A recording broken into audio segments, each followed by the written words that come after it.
Welcome back, everybody, to Statesman.com and this week's edition of the High School Blitz. And Thomas, we've got 4 heavyweight games to start with this week.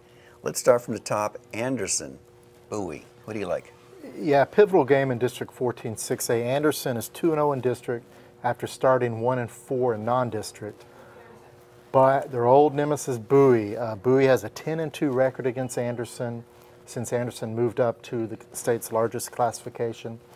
I think Bowie has too much depth. They have about 70 kids on their team compared to about 50 for Anderson. I think Bowie has too much balance. I think Bowie has too much defense. They held Maynard to 33 yards rushing a week ago. Anderson's playing well, but Bowie wins.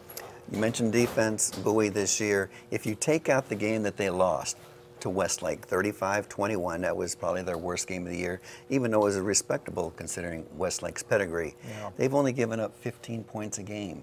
And that's the mark of a Jeff Abel's team, is defense, defense, defense. He's always talked about defense. Anderson, I think, has a puncher's chance. They come in with a 2-game winning streak.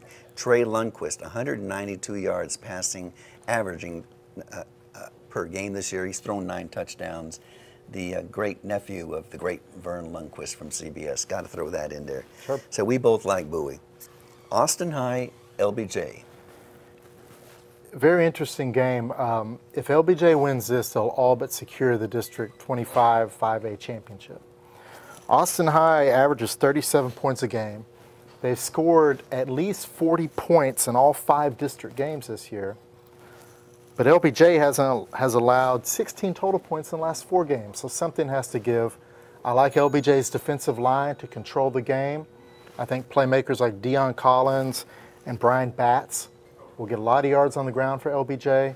I think the Jaguars win. LBJ simply has more good players, I think, than Austin High. You mentioned Brian Batts. He's the leading rusher with 360 yards. What that means is they've got tremendous depth at that position. They've got 6 players on LBJ's team who have at least 100 yards rushing, so they spread the ball out. Austin High, Khalil Muhammad, another one of those quarterbacks that we didn't know about before the season. He's actually scored 27 of their touchdowns all by himself, running and passing. They've won 2 in a row, 101 points they've scored in the last 2 games. So it could be a high-scoring game, but I'm going to go like you with LBJ. There will be a nice individual battle in that game. J.J. Jacobs, the great wide receiver for Austin High, little short guy, 5'10", 170, fast. And Allie Green, the 6'3", cornerback for LBJ, will be matched up with him a lot. That'll be a fun one-on-one battle to watch. Here's the big one. Connolly, right off that big win against Rouse, they play the number 2 team in the state in 5A, Cedar Park. Wow, I mean, 2 undefeated teams. Cedar Park should be number 1, in my opinion. For some reason, they fell to number 2 last week in the state poll. They do everything well. They throw the ball, they run the ball, they have 4 shutouts. But their Achilles heel, quarterback Max Sexton has thrown 6 interceptions. Cedar Park's had a fumble in each of the last 4 games. They have not gone a game this year without turning the ball over. And Connolly is a ball-hawking team. They have 7 defensive or special teams touchdowns this year. Ed McDonald has 7 sacks, 9 tackles for losses. If Connolly can get some penetration, force a few turnovers, they have a chance. You mentioned penetration. It just so happens that Connolly has 22 quarterback sacks this year. Wow. It's an amazing number for any team out there. 9 interceptions. They got that Alabama thing going where the defense scores just as much as the offense. I like Cedar Park, though. They've won 23 in a row with Carl Absek as their coach. We were wondering how many coaches in the history of high school football have ever started their career with 23 straight wins. I don't know. Tyler Levine, though. You mentioned Tyler Levine. Fantastic running back. 13 touchdowns already this year. I think he's the heart of that offense. Max Sexton is a good quarterback. He averages more than 200 yards passing. I like Cedar Park. I do too. A backyard brawl to end it off. Liberty Hill is at home. Burnett comes over. They played 22 games in a row. Talk about that game. The Highway 29 rivalry. What's always fun about this game is Liberty Hill, you know what they're going to do. They're going to run the ball. Jerry Vance loves to run the ball in that slot T offense they do. They've had 28 passing attempts all season. They have 5 running backs that have at least 200 yards rushing.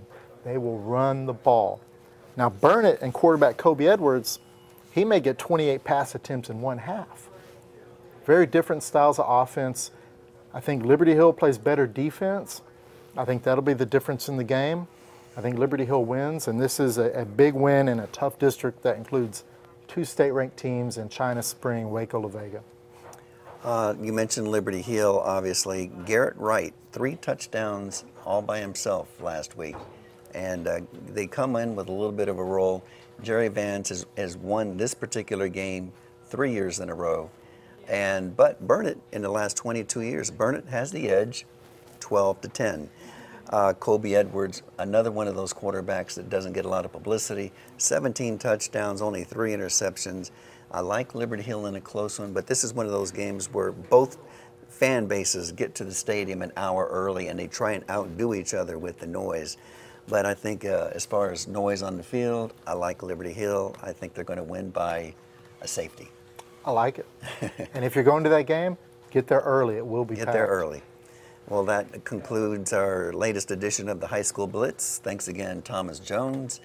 And this should be a fantastic weekend of games. Yeah, it'll be fun. We hope you join us next week and continue for the season.